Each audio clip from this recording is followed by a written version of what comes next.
Honourable Chairperson, sir, I symbolically stand to oppose the Taxation and Other Laws, Relaxation and Amendment of Certain Provisions Bill 2020 on behalf of my party, the All India Trinamool Congress. This bill is deeply problematic because it further weakens the rights and resources available to the states by taking away the statutory promises made under the new GST regime.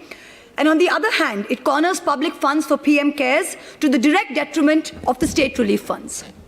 Clause 7 of the bill seeks to amend the Central Goods and Services Act 2017, allowing the government to extend the time limit for completion of actions under the Act in events of force majeure such as an epidemic.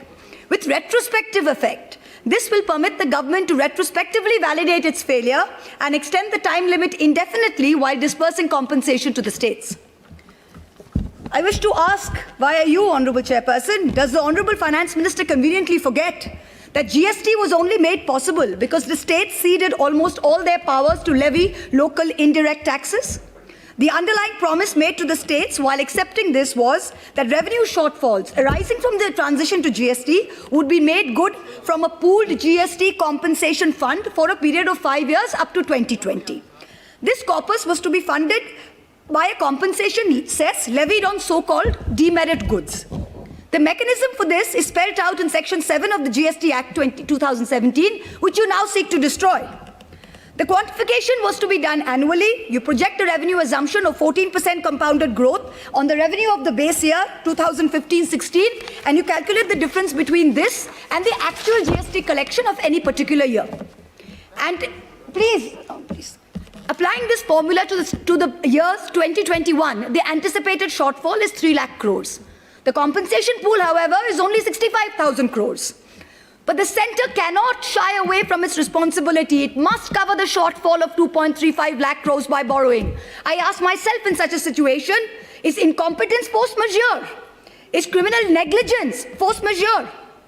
The second insidious objective of this bill is to give a blanket clearance with no accountability whatsoever to the PM CARES Fund. The origin of the PM CARES Fund is steeped in non-transparency and is inherently discriminatory in nature. I was among the first citizens to petition the Supreme Court of India against the discriminatory nature of this fund, but the bench in its wisdom, while not dismissing my petition on merits, asked me to bring it up in Parliament. So here I am, moving from the corridors of judicial review to the Janta Ki Adalat. The government issued a circular on March 28, 2020, notifying that all contributions to the PM CARES Fund qualified as eligible CSR contributions under Item 8, Schedule 7 of the Companies Act. But it also disqualified contributions made to the state relief funds from being treated as valid CSR activities. But this was earlier expressly permissible under Schedule 7 of the Act of 2013. So unfair treatment of identical contributions to the PM CARES and to the state relief funds is against public interest, is against public policy. It completely disincentivizes corporate contributions which the state governments would otherwise have got. It creates an unfair, unjust and discriminatory distinction against the state and chief minister's relief funds in favor of the PM CARES funds. The Honourable Minister, while introducing the bill yesterday, read out a long list of school children and pensioners who had apparently readily and happily given away their meagre savings to the PM CARES Fund. But the Honourable Minister was strangely silent on the 38 PSUs that donated more than 2,100 crores to the fund. Almost 70% of the fund's corpus comes from 38 PSU donations. These are public sector undertakings, share capital subscribed to by the Government of India out of public money. Without an audit, the conflict of interest is writ large for anyone to see. I hope you remember that the Prime Minister's office, in response to an application seeking disclosure of the incorporating documents of this trust, had said this is not a public authority, hence it's not open to RTI. But the very legislative intent behind Section 135 of the Companies Act was to encourage companies to use CSR funds for local welfare activities for local communities in areas of operation. But the PM CARES Fund diverts those very funds away from local communities into this dark hole where not even a speck of light can enter. Coal India has committed 221 crores to a fund while it cannot contribute to the state relief funds of Bengal and Jharkhand, where it is 90% of its operations. ONGC has mentioned that it has offered funds from a CSR budget for the year, even though the allocation is not yet determined.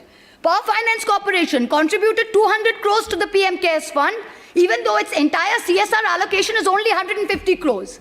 It's almost like the courtiers of the emperor are competing with each other to give gifts to the emperor with public funds. If these improprieties were not enough, then please consider the massive donations made by Chinese companies. This is horrific. Xiaomi, a Chinese company accused of snooping on people, gave the fund 10 crores. TikTok, currently banned by this government only a few weeks ago, gave 30 crores. Huawei, banned around the world for its well-documented links to the Chinese army, gave 10 crores. Why did you take this money from our enemies? Why don't you return this tainted money? I'm sure no dying Indian would want to be on a ventilator paid for by enemy money at this time. Would they? Right. I ask you, you say you have put 2,000 crores towards the purchase of 50,000 ventilators. Please lay on the table of this house how many ventilators have been physically delivered, to which hospitals, to which states. Also tell us the manner of procurement. The way airwaves and the way airports are sold in this country to crony capitalists, I hope this procurement was not done by those same individuals. This is a question that we need to ask. And the dangers of these unverified foreign donations are amplified by the fact that the PM CARES fund is exempt from FCRA regulations, even though it doesn't meet the precondition of a body whose funds are audited by the CAG. You are bringing the PM CARES fund under the ambit of the same clause that governs the Prime Minister's National Relief Fund, the existing fund. What is the need to institute a new fund where one exists? Prime Ministers will come and go, but the existence of a fund is not up for discussion. What is this need to name everything after one individual? What is this need? This is a democracy. It is not an elected autocracy. We need to remind this government. First, you are raising funds on the basis of public office. The very name, a Prime Minister's fund, makes people think this is government authority.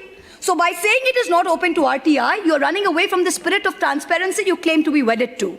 Second, cabinet ministers are trustees administering the funds. So you are impermissibly expanding the scope of your ministerial office in excess of the mandate determined by the Constitution. The third, your commandeering resources. Donations are done by default. A circular issued on April 17 by the Department of Revenue under the Ministry of Finance told every officer and staff of the Government of India to contribute 1 day's salary till March 21. This would be deducted. If they wish to not donate, they should put this in writing. Tell me, in this atmosphere of fear and vengeance currently prevalent in this country, which bureaucrat, which public officer will say they do not wish to donate? I have only a few minutes left, and so bear with my bluntness. To this government, I say, stop lying to us all the time about growth rates, about migrant welfare, about expenditure, and the laughable delusion that the PM cares. Stop marketing 20,000 crore packages as relief measures when in truth it comprises money already spent and money to be given as loans, and imaginary money that will never reach the people it is supposed to. Stop cheating the state governments of their dues made through a constitutional promise. Stop wasting funds on vanity projects when the state governments who actually make a difference are deprived time and again. And so, I end by saying that today's India reminds me of Hans Christian Andersen's story, The Emperor's New Clothes, where the emperor was cloaked in nothing, but his sycophantic courtiers could not tell him so. The Bengali poet Nirendranath Chakraborty in his poem Ulango Raja said only one small innocent little boy in the entire kingdom had the courage to stand up and ask the naked emperor, Raja, tor kapod koi? Today I ask the same question, Emperor, where are your clothes? Thank you.